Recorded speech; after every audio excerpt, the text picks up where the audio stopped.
तुर्कों का आक्रमण, तुर्क आए कहाँ से हैं?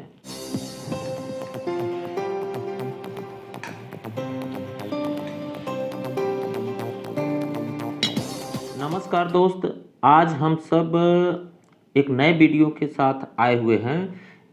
आप लोगों का सक्सेस 95 में स्वागत है। तो चलिए शुरू करते हैं अपना अगला वीडियो। और बहुत ही अच्छा टॉपिक है इसमें, तुर्कों का आक्रमण। अरबों का आक्रमण हम लोग पढ़ चुके थे, अब है तुर्कों का आक्रमण। तो सबसे पहले तुर्क के बारे में जान ले कि ये तो जब इस्लाम धर्म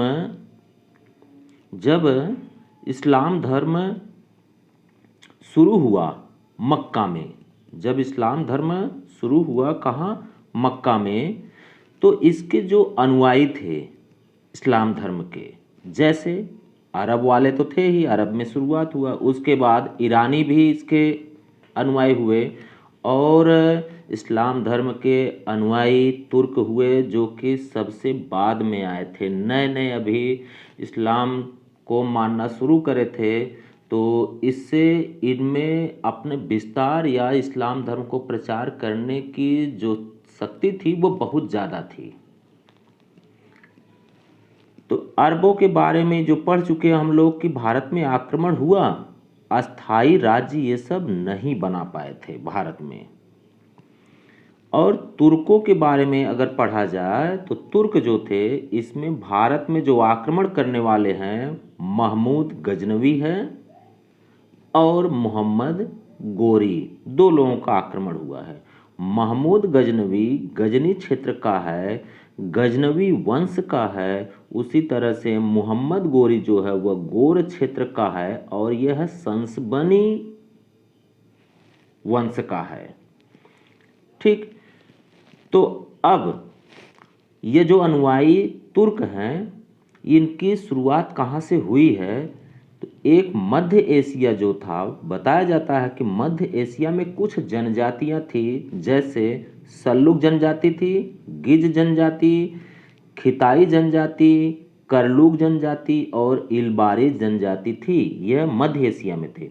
ये मध्य एशिया से बाहर निकलते हैं, मध्य एशिया से बाहर निकलते हैं और इस्लामी राज्य में प्रवेश करते हैं। कहाँ प्रवेश करते हैं? इस्लामी राज्यों में, जैसे ईरान में प्रवेश करते हैं, इराक में प्रवेश करते हैं, फिर अफगानिस्तान में, और भारत में भी। इस्लामी राज्य भारत नहीं है, लेकिन भारत में भी ये सब प्रवेश करते हैं। और जब इस्लामी राज्यों में ये जनजातियां प्रवेश करती हैं, तो स्वतंत्र राज्यों की क्या करते हैं? वह तुर्कों के बारे में। अब तुर्क, भारत पर आक्रमण करने वाले तो तुर्क हैं, महमूद गजनवी और मोहम्मद गोरी। तो तुर्क की शुरुआत कैसे हुई है, अभी इनको जाने, जरा इनका बेस समझ लें कि ये तुर्क है क्या, तब हम इनके शासकों के बारे में अच्छी तरह से जान पाएंगे, और ये भारत में किस प्रकार आक्रमण करते हैं ये भी जान पाएंगे। तो ये तुर्क जो है, बुखारा एक क्षेत्र है जहाँ पे सामानी शासक रहा करते थे, सामानी शासक।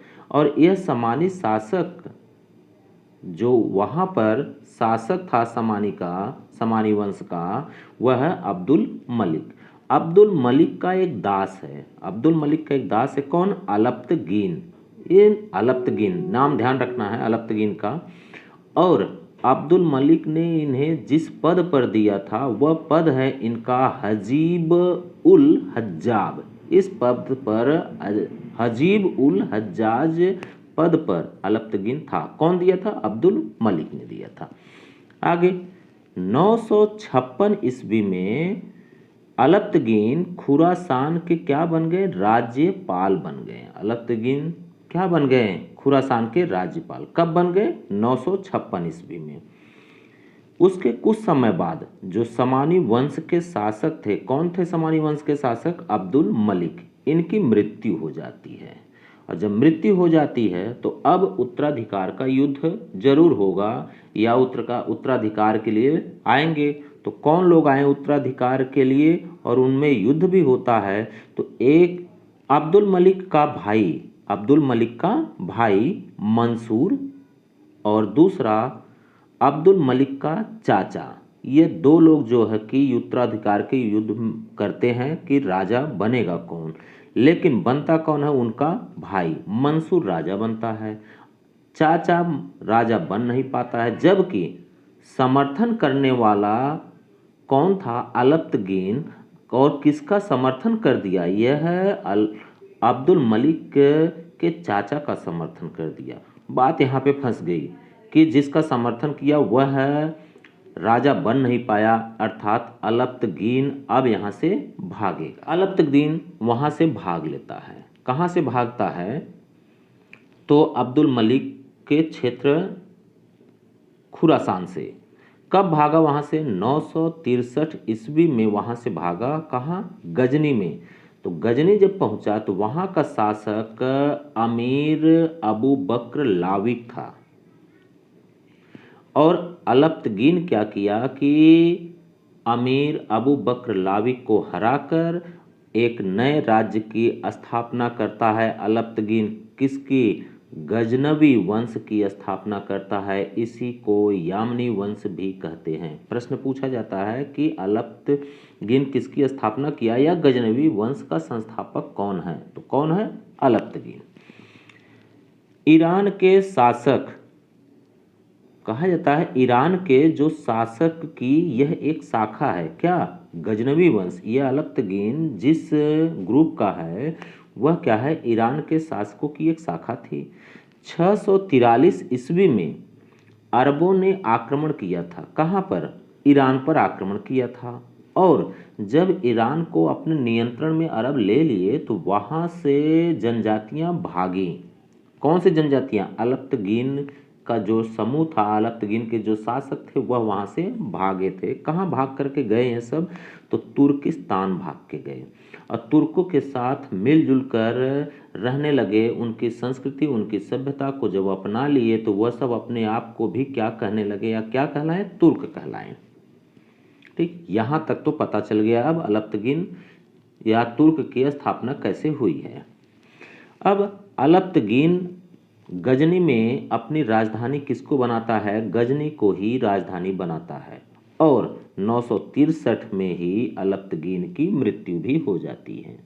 मृत्यु हो गई। अब अलप्तगीन के बाद कोई शासक आएगा, तो नया शासक कौन आया, अलप्तगीन का पुत्र इसहाक आया। इसहाक 3 साल तक लगभग शासन बना रहा और उसके बाद इसहाक की मृत्यु हो जाती है। अब इसहाक का जो सेनापति था कौन है, यह शासक बनता है कौन, बलख्तगीन। इसहाक का सेनापति शासक बनता है और नाम क्या है उसका, बलख्तगीन है। बलख्तगीन की जब मृत्यु हो जाती है तब शासक कौन बनता है, पिराई।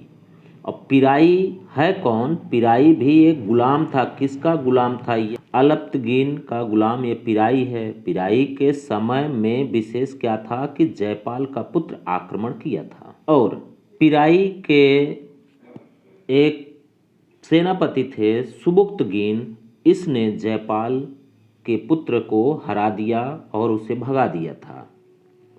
उसी समय पिराई की मृत्यु भी हो जाती है। जब पिराई की मृत्यु होती है तब सुबुक्तगीन शासक बनता है। और सुबुक्तगीन कौन है, ये भी गुलाम है। किसका गुलाम है, अलप्तगीन का ही गुलाम है। सुबुक्तगीन को उपाधि मिली थी अमीर उल उमरा की। कौन दिया है, अलप्तगीन ही दिया है। तो इतना तो समझ में आ गया सब कुछ कि अलप्तगीन की जब मृत्यु होती है तो उसका पुत्र इसहाक बनता है। इसहाक की मृत्यु होती है तो सेनापति बलख्तगीन बनता है।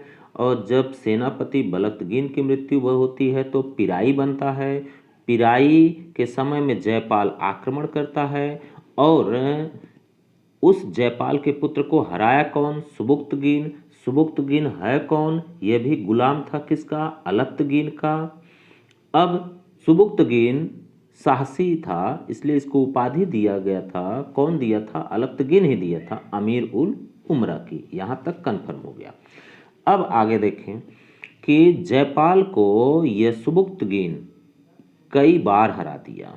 सुबुक्तगिन जयपाल को कई बार हराया था और 991 ईस्वी में पूरी तरह से हरा दिया और ये भगा दिया था।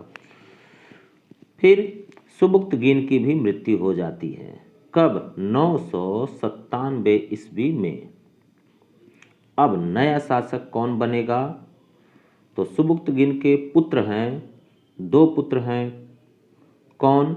एक है महमूद, जिसे कि बाद में महमूद गजनवी कहा गया, और एक पुत्र है इस्माइल।